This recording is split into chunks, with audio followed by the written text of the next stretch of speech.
21절 말씀입니다. 28장 1절에 보면 가드 왕 아기스가 다윗에게 전쟁에 참여토록 했습니다.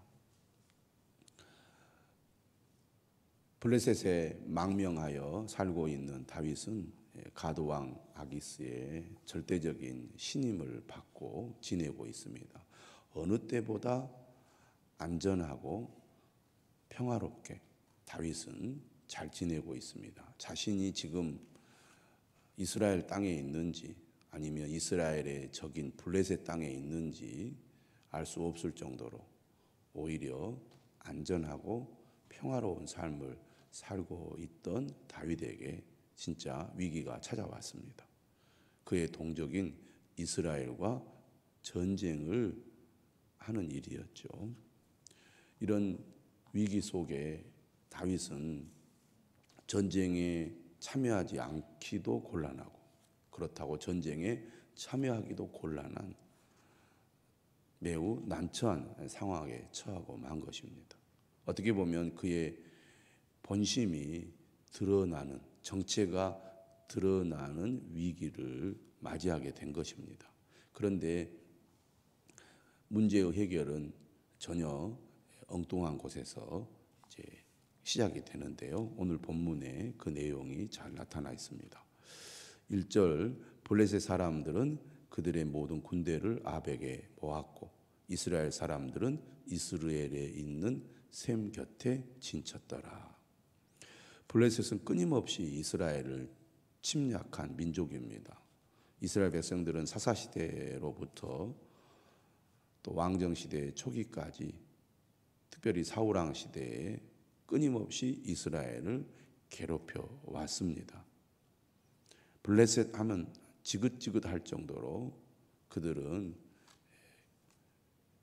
괴롭힘을 당했는데요. 이번에도 어김없이 블레셋은 이스라엘을 침략하게 됩니다. 2절에 보니까 블레셋 사람들의 수령들은 수백 명씩, 수천 명씩 인솔하여 나아가고 조직도 잘 되어 있고 또 많은 사람들이 전쟁에 참여해서 이스라엘을 물리쳤던 것 같습니다. 승리의 경험은 자신감을 가져다 주고 이러한 것들이 결합되어서 계속 전쟁을 하게 만들지 않았을까요? 이번에도 그들은 자신감을 가지고 수많은 사람들이 전쟁에 참여했고 또 여기에는 수많은 이 전쟁의 지도자들, 장군들이 이 전쟁을 주도해 나갔기 때문에 그렇지 못한 이스라엘과 비교해 보면 이스라엘이 블레셋과 싸워서 이긴다는 것은 그만큼 어려웠을 것 같습니다. 근데 이번에는 다윗도 이 전쟁에 참여하게 되는데 블레셋 사람들의 수령들이 앞장서서 전쟁에 참여했다면 다윗과 또 그와 함께한 아기스는 이제 뒤에서 이제 후발대로 전쟁에 참여하고 있습니다. 다윗이 아기스와 함께 전쟁에 참여했다는 것은 그만큼 아기스 왕으로부터 절대적으로 신뢰를 받고 있다고 볼 수 있습니다. 그만큼 다윗은 비록 망명 생활이지만 열심히 살았고 자신을 지키기 위해서 온 힘을 다 기울였다 이렇게 볼 수가 있습니다. 어떻게 보면 언제 자신이 거짓으로 아기스를 속이고 있다는 것이 들통날지 모르기 때문에 더 심혈을 기울여서 노력을 했을 것입니다. 아기스의 신뢰를 받기 위하여 1년 4개월 동안 그곳에 머물면서 다윗은 아기스에게 절대 충성하는 모습을 보였던 것 같습니다. 또 실제로는 시글락에 거주하면서 아기스와 멀리 떨어져 있었기 때문에 오히려 아기스를 위협하지 않았을 뿐만 아니라 그의 그 거짓말을 어느 정도 속일 수 있는 가능성도 훨씬 더 높았을 것입니다. 그런데 3절에 문제가 생기는 거죠. 아기스는 다윗과 함께 전쟁을 참여토록 했는데 3절에 보니까 블레셋 사람들의 방백들이 다윗의 참전을 절대 반대하고 나온 것입니다. 아기스 왕과 달리 블레셋 사람들의 방백들은 여전히 다윗을 믿지 못하고 의심의 눈초리로 바라보았습니다. 이 히브리 사람들이 무엇을 하려느냐? 왜 이 히브리 사람들이 전쟁에 참여하느냐고 지금 문제 제기를 한 것이죠. 이때 아기스 왕이 다윗을 변호하는데 그 내용이 이렇습니다. 이는 이스라엘 왕 사울의 신하 다윗이 아니냐? 그가 나와 함께 있은 지 여러 날 여러 해로 돼 그가 망명하여 온 날부터 오늘까지 내가 그의 허물을 보지 못하였노라. 본래 사울의 신하였지만 그가 이곳으로 망명했고 지금까지 그는 전혀 흠 잡을 데 없이 행동했기 때문에 충분히 믿고 신뢰할 수 있는 사람이다. 아기스가 생각할 때는 지금까지 다윗이 유다 사람들을 노략해서 그 사람들의 재산을 약탈해 왔기 때문에 사울은 더더욱 다윗을 미워하고 결코 화합할 수 없는 적대적인 관계 속에 있기 때문에 충분히 신뢰할 수 있을 뿐만 아니라 이번에 전쟁을 통하여 더 확실히 이제 사울과의 관계가 이제 갈라져서 다시는 사울의 신하가 될 수 없을 뿐만 아니라 이스라엘로도 돌아갈 수 없게 될 것이다. 아기스는 그렇게 믿었던 것이죠. 만약에 전쟁에 참여했고 어쩔 수 없이 다윗이 이스라엘과 싸웠다면 정말 그렇게 될 수도 있었을 것입니다. 그동안 이스라엘 사람들에게 존경과 신뢰를 받아왔던 다윗이 사울의 미움을 받아 블레셋의 망명을 가서 자기의 동족을 배반한 사람이 되었구나 라고 이스라엘 사람들에게 알려지게 되면 그동안 쌓아왔던 백성들의 그 신뢰가 바닥에 떨어질 뿐만 아니라 그가 왕이 되기가 어려웠을 겁니다. 그러니까 아기스의 전략은 오히려 다윗을 자신의 신하로 묶어낼 수 있는 확실한 기회라고 볼 수가 있죠. 전략은 좋다고 말입니다. 그런데 방백들은 다윗의 그러한 이 생각을 절대 신뢰하지 않고 있는 거죠. 4절에 이렇게 얘기합니다. 블레셋 사람의 방백들이 그에게 노한지라 강력하게 반발을 한 겁니다. 가드 왕 아기스의 주장을 믿을 수 없다는 것이죠. 그러니까 어떻게 보면 이 방백들이 다윗을 제대로 본 것입니다. 아기스는 속고 있는 거잖아요. 방백들이 그렇게 얘기 말합니다. 이 사람을 돌려보내어 왕이 그에게 정하신 그 초소로 가게 하소서. 그는 우리와 함께 싸움에 내려가지 못하리니 그가 전장에서 우리의 대적이 될까 하나이다. 절대로 그는 이 전쟁에 참여할 수 없습니다. 그가 갑자기 돌변해서 이스라엘을 공격하는 척하다가 우리를 공격하면 우리는 완전히 전쟁에 패할 수밖에 없습니다. 왜 이런 위험한 자들을 전쟁에 참여시키려고 합니까? 안 됩니다. 강력하게 반대하죠. 전쟁에 임할 때 일사불란하게 하나가 되어야 전쟁의 승리를 거둘 텐데 전쟁에 참여하는 장군들이 만약에 가드왕 아기스를 절대 신뢰하고 따르지 않는다면 오합지졸이 되지 않겠습니까? 그런 의미에서 아기스의 입장에서도 방백들이 반대하는 것을 물리치고 밀어붙이기는 어려웠을 겁니다. 이 전쟁이라는 특성 때문에.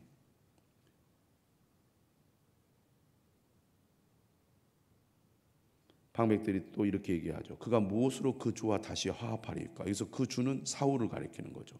이 사람들의 머리로 하지 아니하겠나이까.